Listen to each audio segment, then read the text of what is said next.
गरीब परिवार पीछे अपने एक वाइफ और 2 बच्चे और उनके जो माता पिता हैं, परेशानी की बात है।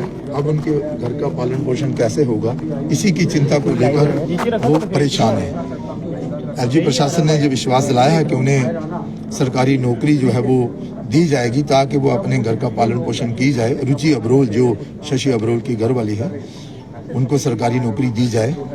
लेकिन मैं इतना जरूर कहूँगा कि आतंकवाद पर चोट करना बहुत ही जरूरी है और एकजुट होकर एक सुर में हम सब राजनीति से ऊपर उठकर ये जो आतंकवाद है इसे समाप्त करने के लिए जुट जाएं ताकि आने वाले दिनों में किसी के घर का चिराग ना उजड़े। क्योंकि एक बार फिर से ये सिलेक्टिव किलिंग्स का जो मामले हैं वो फिर से स्टार्ट हो गए। जम्मू कश्मीर में पिछले दिनों जो चुनाव संपन्न हुए, अमन और शांति के साथ चुनाव संपन्न हुए, जम्मू कश्मीर के लोगों द्वारा चुनी गई सरकार जो है वो आई है। आतंकवादी इस ताक में थे कि भाई कोई ना कोई बड़ी घटना को अंजाम दे और कहीं किसी हद तक वो सफल भी रहे हैं।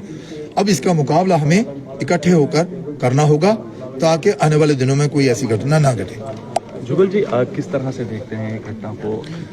अरे कर रहा हूँ ना यार, 2 मिनट। जुगल जी क्या कहेंगे, आज आप यहाँ पे पहुंचे हैं, दुख का समय है और एलजी साहब भी कल यहाँ पे आए थे, क्या कहेंगे? बड़े दुख की बात है। इस समय हम शशि अब्रोल जी के घर में हैं और शशि अब्रोल और पूरे शहर में सन्नाटा सा छाया हुआ है। सारे शोक ग्रस्त हैं। सबको लगता है कि अब शशि अब्रोल के जाने के बाद उनके परिवार का क्या होगा, क्योंकि अकेले शशि अब्रोल ही कमाने वाले थे, इंजीनियर थे, देश के लिए अपनी सेवाएं कश्मीर घाटी में दे रहे थे। अब उनके ना रहने से उनके परिवार, उनकी वाइफ जो रुचि अब्रोल, उनके 2 बच्चे, उनके माता पिता परेशान हैं। लेकिन अब कल एलजी जो हमारे हैं मनोज सिन्हा जी, वो भी आए थे इनके घर में और इनका दुख बांटने के लिए, इनको शोक संबद्ध परिवार जो है उनको हौसला दिलाने के लिए उन्होंने भी कहा है कि सरकारी नौकरी जो है रुचि अब्रोल को दी जाए, उसके लिए वो भी प्रयास करेंगे। यही एक हल है।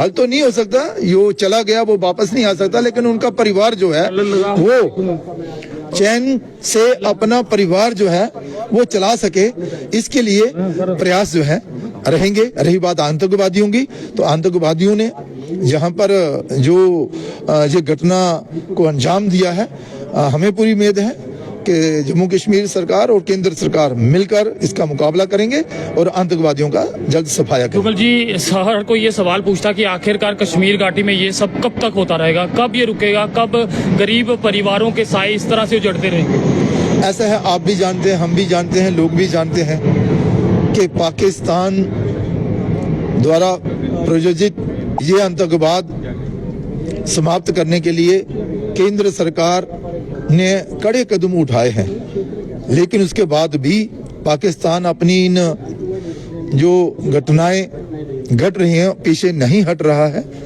इसका अंजाम एक दिन उसको भुगतना होगा। पाकिस्तान के अंदरूनी हालात जो ठीक नहीं है, मुझे लगता है कि एक दिन जरूर ऐसा आएगा जिस तरह की घटनाओं को अंजाम देने के लिए पाकिस्तान सहायता कर रहा है। एक दिन ऐसा आएगा जबकि पाकिस्तान ही परेशान हो जाएगा।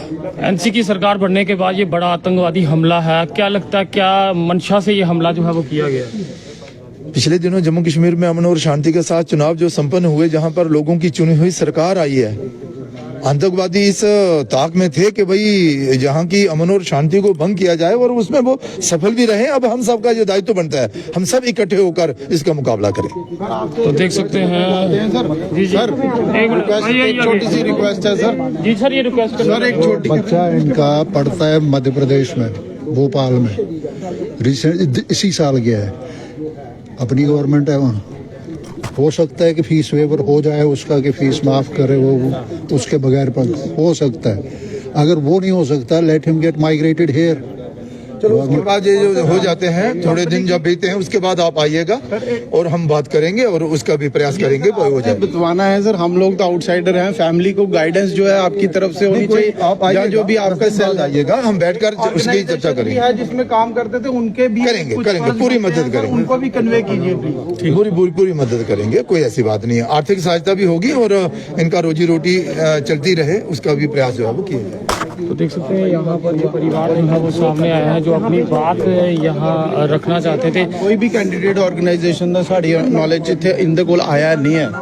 ऑर्गेनाइजेशन ਦੀ ਆਪਣੀ ਪਾਲਿਸੀ ਹੈ, इंफ्रास्ट्रक्चर गवर्नमेंट ਦੀ ਆਪਣੀ ਪਾਲਿਸੀ ਹੈ कि गवर्नमेंट अगर ਕਿਸੇ इंफ्रास्ट्रक्चर 'ਚ ਕੰਮ ਕਰਦੀ ਹੈ तो गवर्नमेंट ने ਜਿਹੜਾ भी ऐसा कोई हादसा होता है उसी गवर्नमेंट ने कंपनसेट करना है, मैक्सिमम टू इंश्योर्ड होती है कंपनी की पॉलिसी। कंपनी की जो इंश्योर्ड पॉलिसी है वो डिफरेंट है। कंपनी क्या एक्स्ट्रा कर रही है, बच्चों के लिए क्या कर रही है। जैसे भाई साहब ने बोला कि गवर्नमेंट में वहाँ पे बीजेपी सरकार है एमपी में, जहाँ पे वो लड़का इंजीनियरिंग कर रहा है, वहाँ उसकी अगर फीस वेव ऑफ हो जाए वो बेटर है। बाकी जो चीजें एलजी साहब कह गए हैं, वर्बली कह गए हैं सब लोग, हम लोगों ने फिजिकली देखा है। ये बयान हो जाता है सरकारी नौकरी देंगे, फैमिली को परस्यू करना आता है नहीं आता है मालूम नहीं, बाद में उनको मिलेगी नहीं मिलेगी, ये लीडर लोग कितना उसको फॉलो करते हैं।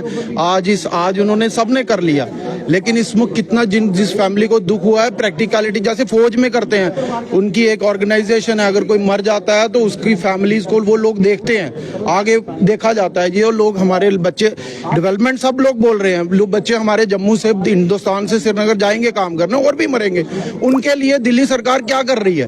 वो कोई ऐसा बोर्ड बनाया है जो लोग ऐसे हादसों में मरे जाते हैं, कोई ट्रेन हादसों में मरते हैं, मिलिटेंट हादसों में मरते हैं, उनको क्या गवर्नमेंट देखती है। जो सिर्फ लीडर लाना आते हैं, बयान दे जाते हैं, रिटर्न दे के जाएं। अगर इतना ही एश्योरेंस दे के जाते हैं कभी रिटर्न नहीं देंगे। यह हकीकत देखा गया है कि रिटर्न कोई भी नहीं देता है। हमारी गुजारिश यही है कि बच्चों को और फैमिली को थोड़ी सी वो हेल्प की जाए, और जो ऑर्गेनाइजेशन जिसके थ्रू काम कर रहे थे वो भी इनको थोड़ा बहुत एक्स्ट्रा जो इनिशियल इंश्योरेंसेस होती है उसके अलावा भी इनको दें। तो देख सकते हैं यहाँ पर परिवार जो है एकत्रित है, और जुगल किशोर भी यहाँ पर आए हैं। कंपनी द्वारा आश्वासन दिया गया है 15 लाख और 6 लाख यानी कि 21 लाख का पैकेज जो है वो भी दिया गया। और एलजी मनोज सिन्हा कल खुद यहाँ पर आए थे, और एक नौकरी जो है परिवार को दी जाएगी, ये परिवार द्वारा भी कल बताया गया था। फिलहाल आज दुखद पल रहा कि अंतिम यात्रा जो है वो यहाँ से निकल रही है। तो साथ के साथ वीडियो को शेयर कर दें और आत्मा की शांति की दुआ ज़रूर करें। महज 8 साल की बच्ची जो है वो आज भी अपने पिता का इंतज़ार कर रही है। कल काफ़ी भावुक करने वाले दृश्य थे जिसमें वो बच्ची अपने पिता के शव के पास नहीं जा रही थी। वो इतनी डरी और इतनी सहमी हुई थी, मानो वो उस कमरे में ही नहीं जाना चाहती थी, क्योंकि वो इस बात को मानने को ही तैयार नहीं है। दुर्भाग्यपूर्ण पल रहा कि किस तरह से कश्मीर घाटी में ये दौर कब रुकेगा। ये बड़ा सवाल है कि आखिरकार कब कश्मीर घाटी में इस तरह से लोगों की जान जो है वो ली जाएगी, इस पर की कौन सी बड़ी कार्रवाई होती है और किस तरह का मुंह तोड़ जवाब जो है वो दिया जाएगा। आश्वासन से कुछ नहीं होगा, एक ठोस स्ट्रेटजी जो है इसमें बनानी होगी ताकि इस तरह के बड़े हादसे जो है वो फिर देखने को ना मिले। फिलहाल देखते रहे जेके चैनल। मुझे महेंद्रजीत सिंह और मेरे कैमरा पर्सन रघु को दीजिए इजाजत। नमस्कार।